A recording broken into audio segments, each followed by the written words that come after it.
दोस्तों, जय श्री राम।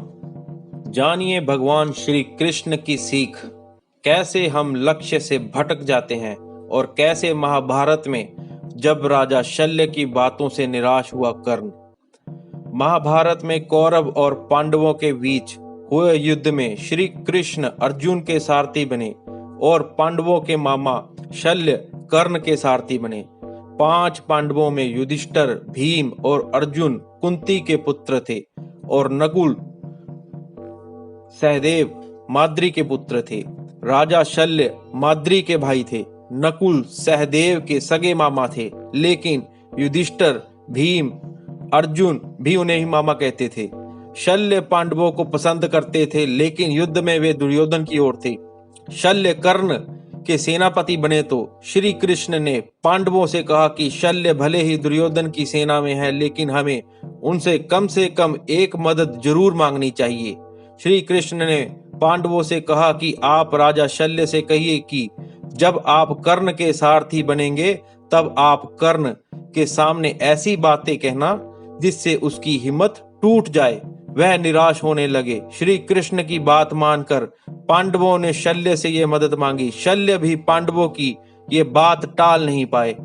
युद्ध के दौरान कर्ण और अर्जुन का आमना सामना हुआ तो शल्य कर्ण की लगातार आलोचना करने लगे।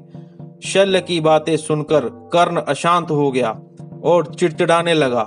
कर्ण को गुस्सा आ रहा था, मन अशांत हो गया तो वह अपने लक्ष्य से भटकने लगा। कर्ण अर्जुन की ओर बाण छोड़ते समय ठीक से निशाना नहीं लगा पा रहा था। दूसरी ओर श्री कृष्ण अर्जुन की तारीफ कर रहे थे, अर्जुन का मनोबल बढ़ा रहे थे। इसी वजह से निराश कर्ण अर्जुन से हार गया। आइए अब जानते हैं भगवान श्री कृष्ण की सीख हमें क्या सिखाती है। महाभारत में कर्ण भी अर्जुन के समान ही महान योद्धा था, लेकिन उसकी संगत दुर्योधन के साथ थी। श्री कृष्ण ने कर्ण का वध करने के लिए ये योजना बनाई थी, क्योंकि कर्ण के रहते पांडव महाभारत युद्ध जीत नहीं सकते थे। कर्ण के बाद ही पांडव यानी धर्म की जीत हुई। युद्ध में शल्य लगातार कर्ण की आलोचना कर रहे थे, इस कारण वह हताश हो गया और अर्जुन से ठीक से युद्ध नहीं कर सका। जब हमारे सामने लगातार कोई हमारी आलोचना करता है तो हमारा मनोबल टूट जाता है।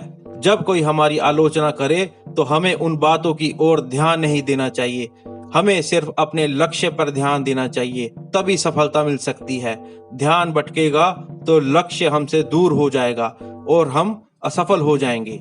इसलिए हमेशा अपने लक्ष्य की ओर ध्यान रखिए। जय श्री राम।